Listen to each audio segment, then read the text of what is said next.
사도신경하심으로 신앙 고백하겠습니다.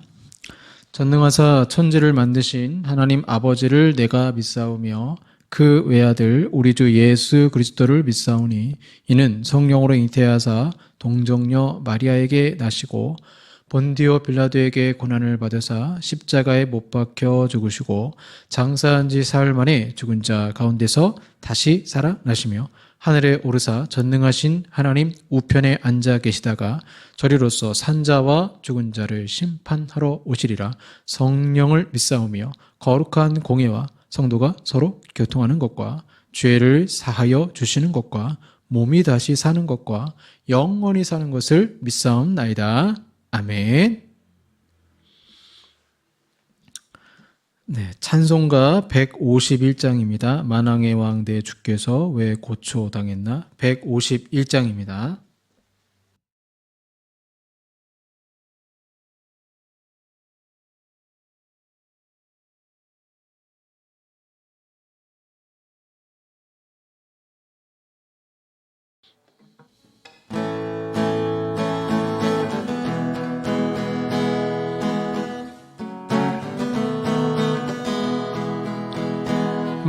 만왕의 왕 내 주께서 왜 고초당했나? 이 벌레 같은 날 위에 주 보혈을 흘렸네.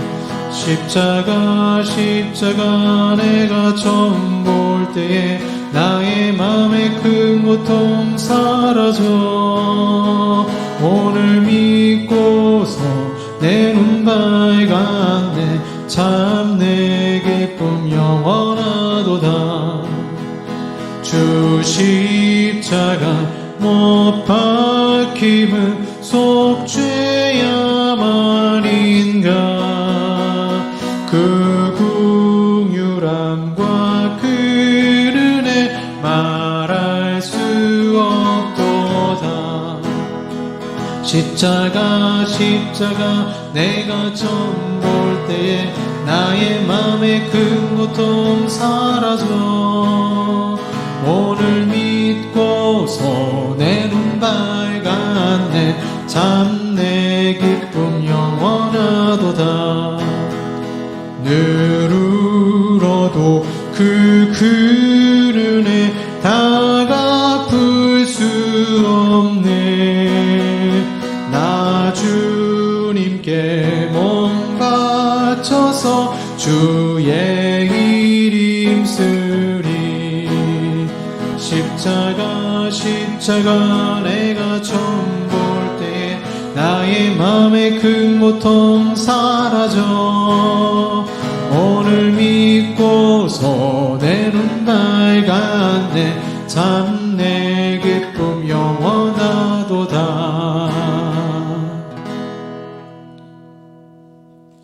기도하겠습니다.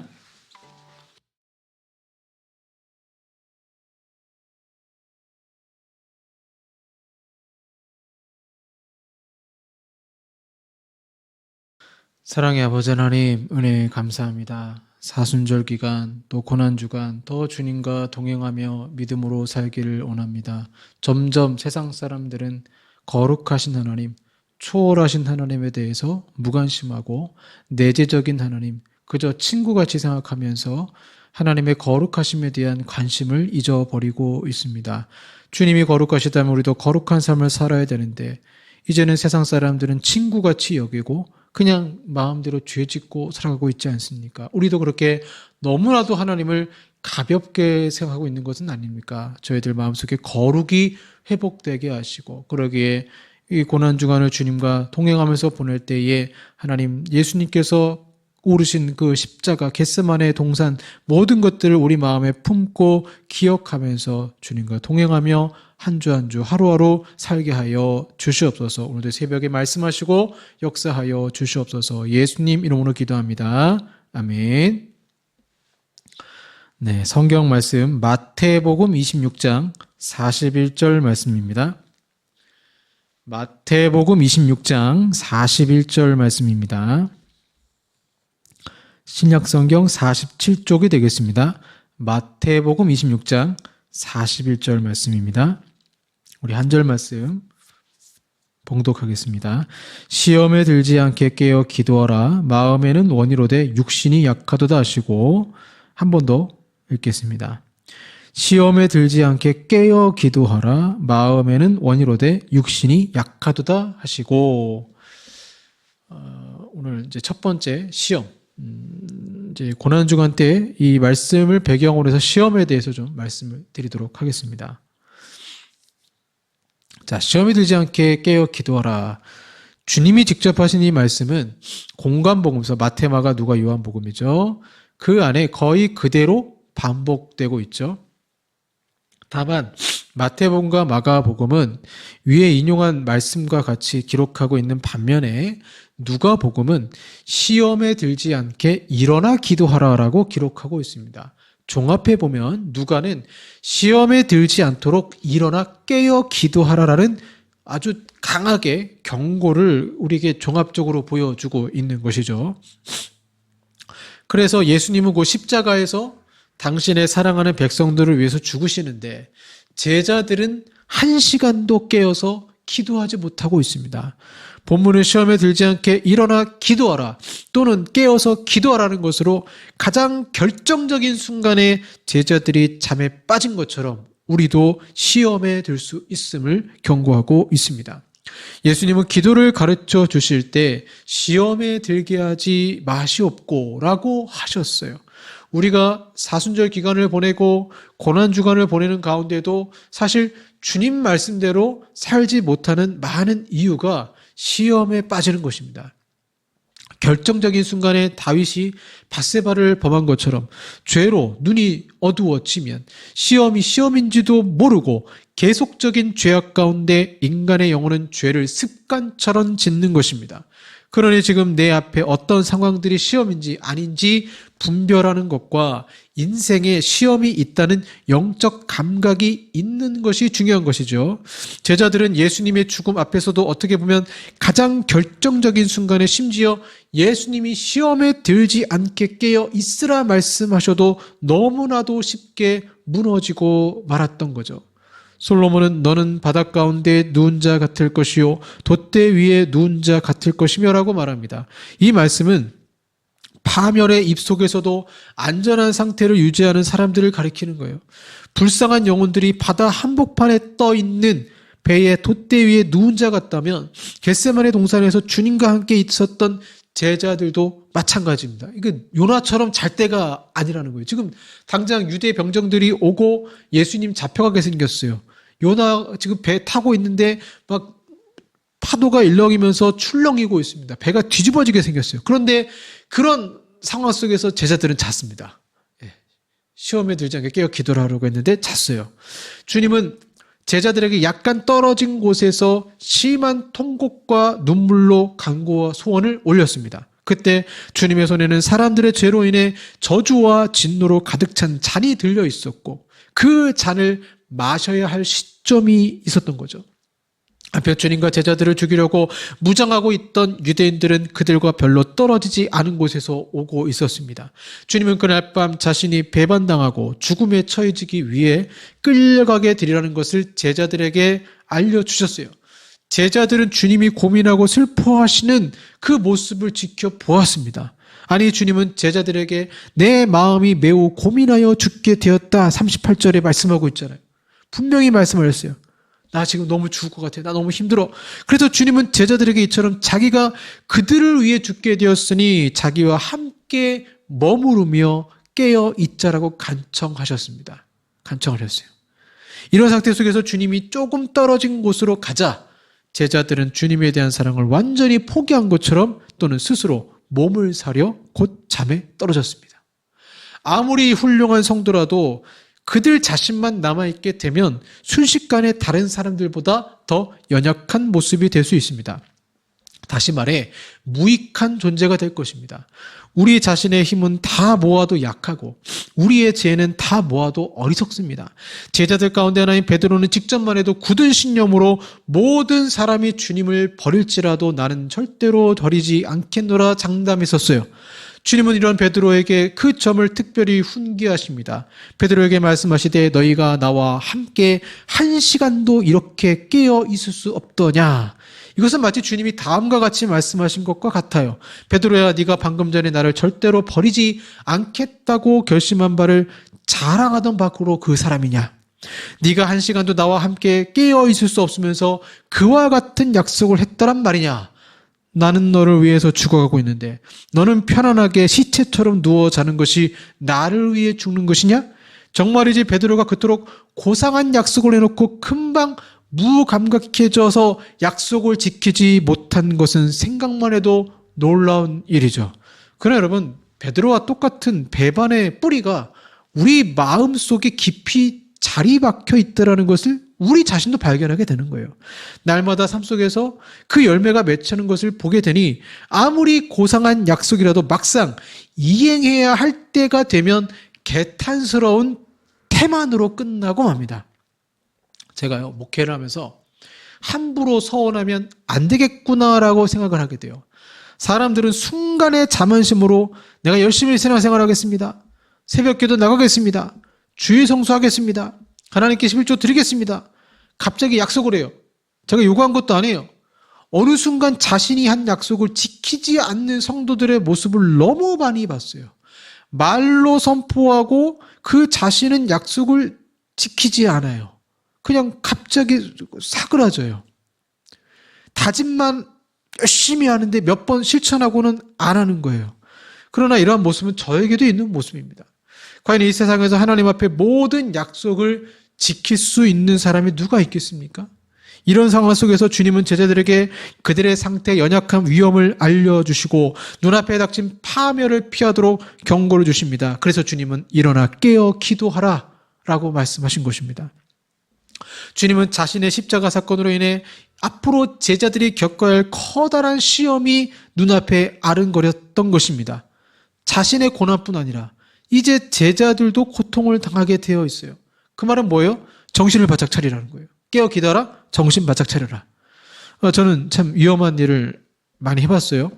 경기계연구 전기과를 나와서 제일제당 전기 공무팀에서 일할 때 전기 일이다 보니까 발전기도 돌려보고 고압 전기를 만질 때가 있습니다. 물론 380V 산업용 전기이지만, 그래서 같이 일하는 동료분들 중에는 화상을 입은 분도 있고 손에 장애가 생긴 분도 있습니다. 더군다나 24시간 365일 공장을 절대 멈출 수 없는 환경에서 전기를 할 때 차단기를 내리지 않고 살아있는 전기를 장갑 끼고 이 벤치 2개 가지고 작업을 해야 될 때가 많았어요. 위험하죠. 그래서 그때는 잘못하면 사고가 날 수 있기 때문에 정신을 바짝 차려야 됩니다. 지하철 일을 할 때에도 천장에 온갖 소방시설 구조물, 전기 배선 구조물이 있어서 안전모를 꼭 쓰고 정신을 바짝 차려야 됩니다.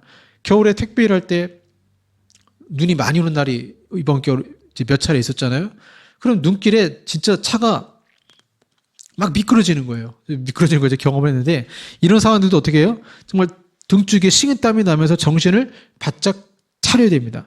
그런데 사람은 자기 생명, 즉 자기 육체의 생명과 관련해서는 이렇게 정신을 바짝 차리고 깨어 있는데 자기 영혼을 위해서는 정신을 바짝 차리지 않습니다.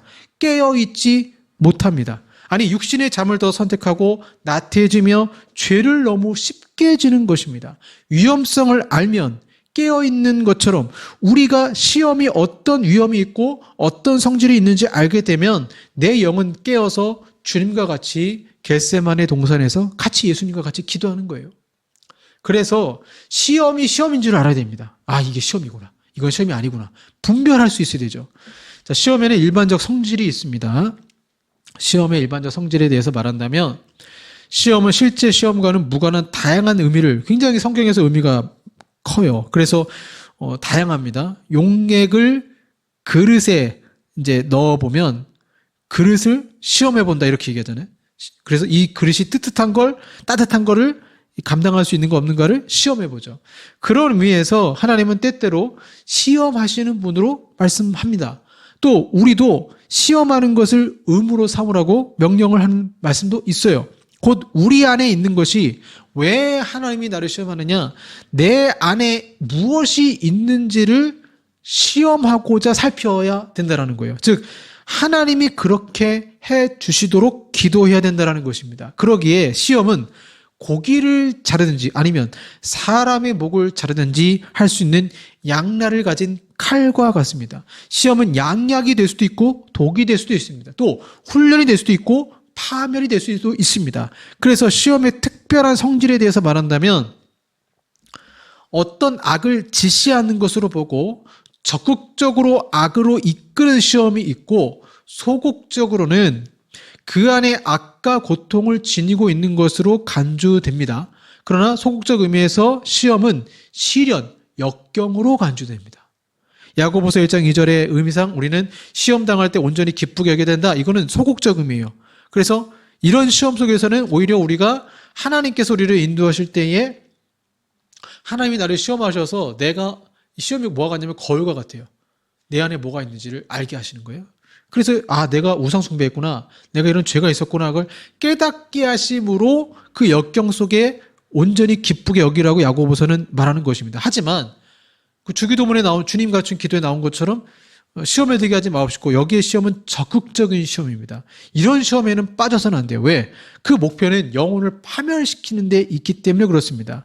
그래서 이 시험은 시험하는 자를 시험의 특별한 목적으로 이끌려는 의도, 곧 악으로 이끄는 의도를 내포하고 있다면 이건 적극적 시험입니다. 그래서 이런 의미에서 죄에 대한 의도가 담겨 있기 때문에 하나님은 사실 아무도 시험하지 않는다고 야고보서 1장 13절에 나오는데 반면에 그 사람의 내면에 뭐가 있는지를 보여주시고 고치기 위해서 하시는 소극적 시험은 하나님이 인도하시는 경우가 있어요.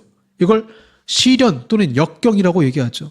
그 의미에서 아브라함이 창세기 22장에 자신의 마음에 하나님이 있는지 이삭이 있는지를 하나님이 테스트 하시죠.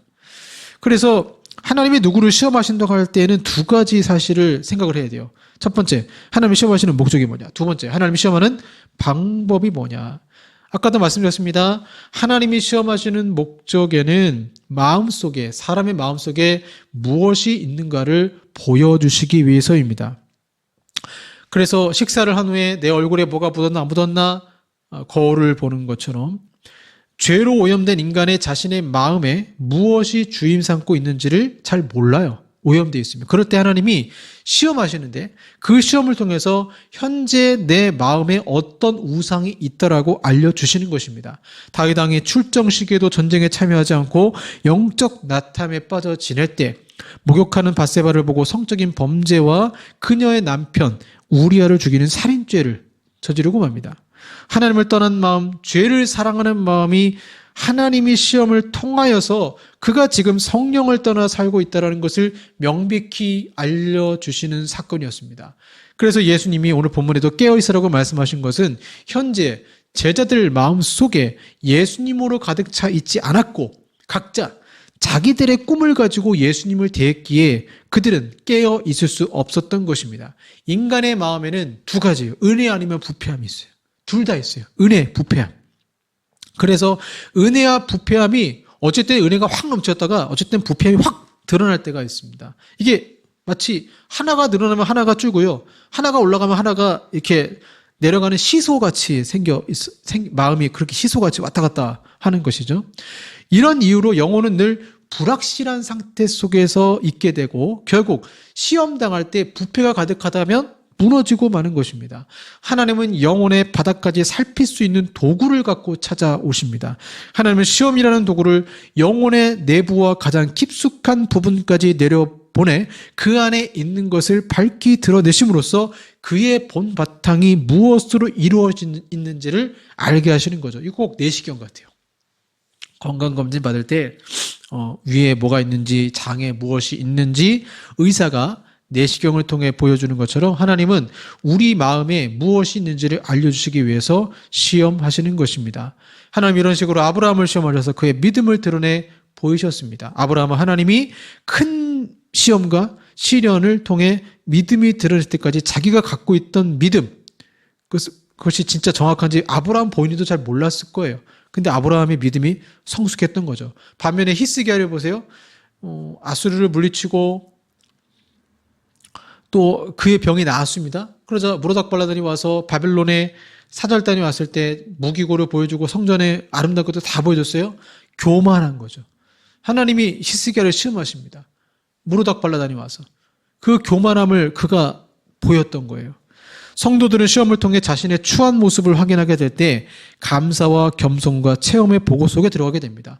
베드로, 야고보, 요한 그 밖에 제자들이 끼어 있지 못함으로 자신의 존재가 얼마나 연약한지를 보여주고 주님을 떠나지 않겠다 했던 베드로는 여종 앞에서 예수님을 모른다고 부인하면서 자기 마음속에 주님이 아니라 자기 생명과 자기 자신이 우상이 되었던 그 모습을 보여주신 것입니다. 그래서 자기의 진짜 모습을 보게 되고 그 인생은 회개하고 새 사람이 되는 것이죠. 두 번째는 그 목적은 하나님께서 왜 시험하시느냐? 두 번째 목적은 그에게 자신을 보여주기 위해서, 즉 그 마음속에 하나님을 보여주시기 위해서라는 거예요. 어떻게? 억제하시는 은혜를 통해서 하나님이 보여주십니다. 하나님은 억제하시는 은혜를 통해 자신을 사람에게 보여주세요.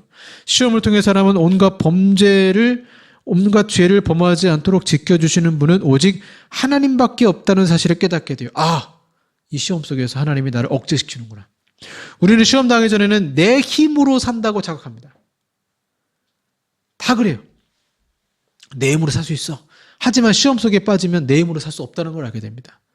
그래서 내가 서거나 넘어지거나 함으로써 우리의 보존이 어디서 오는지를 쉽게 깨닫게 됩니다.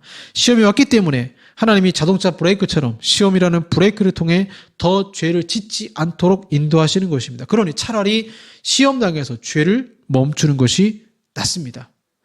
두 번째는 새롭게 하는 은혜를 통해 자신을 보여주십니다. 하나님이 시험을 통해서도 보여주시고 은혜를 통해서 우리에게 보여주시는 거예요. 그게 뭐냐? 하나님은 사도 바울을 계속 시험하셔서 그렇게 새롭게 하는 은혜가 족하다라고 말씀한 적이 있어요. 우리는 시험을 통해 얼마나 내가 연약한 존재인지 깨닫기 전에는 하나님이 우리에게 베푸시는 능력과 힘이 얼마나 큰지 또는 우리에게 베푸시는 그분의 은혜가 얼마나 소중한지 족한지 몰라요. 해독제 효능은 독을 마신 후에야 확인이 가능하고 약의 소중한 가치는 질병에 걸려 보아야 비로소 알 수 있게 됩니다. 마찬가지로 우리도 시험 당할 때 하나님이 주시는 힘이 어떤지 모른다면 형통할 때 그 힘도 모르게 될 것입니다. 우리가 어떻게 보존되고 있는지 깨닫기 위해서 시험을 받아 보아야 됩니다. 베드로는 예수님이 내가 나를 사랑하느냐 3번의 질문으로 그의 영은 회복됩니다. 한 번 크게 넘어짐으로 오히려 하나님의 은혜가 더 크게 임한 것입니다. 사랑하는 여러분, 이제 이 말씀을 통해서 시험에 대해서 우리가 알게 될 때 하나님이 나에게 시험을 주실 때 정말 하나님 내 마음에 무엇이 있었는지 주님 아시죠? 진실로 고백하고 그것을 주님께 내려놓으시길 바랍니다. 우리 세상의 유혹 시험이 찬양하겠습니다.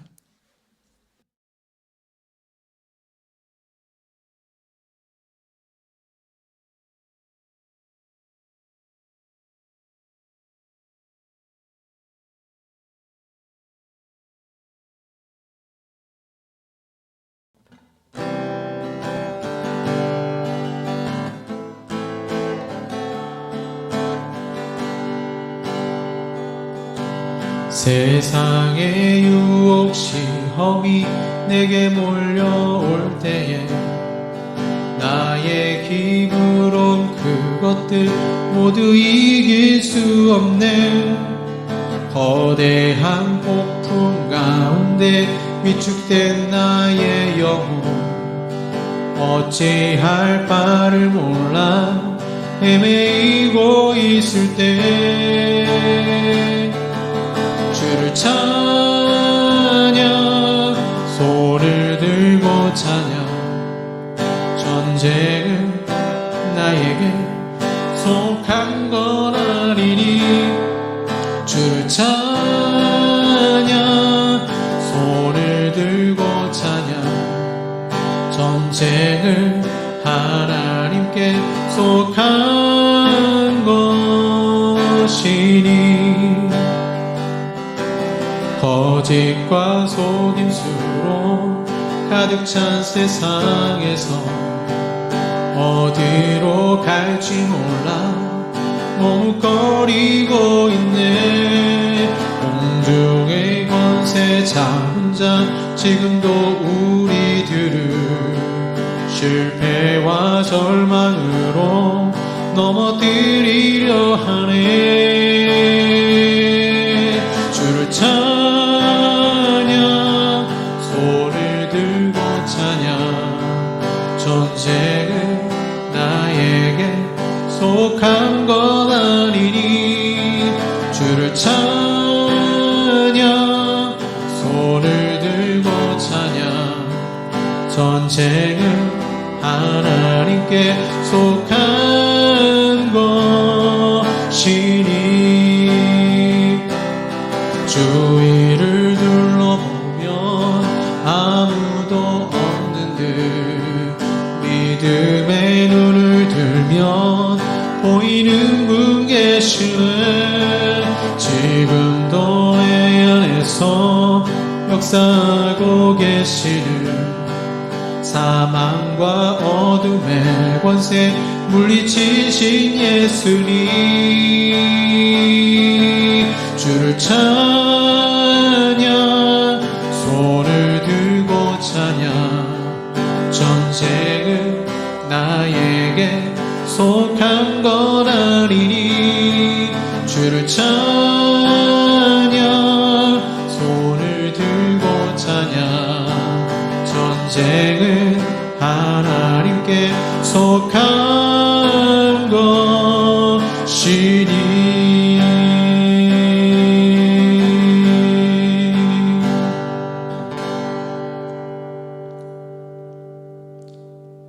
기도하겠습니다.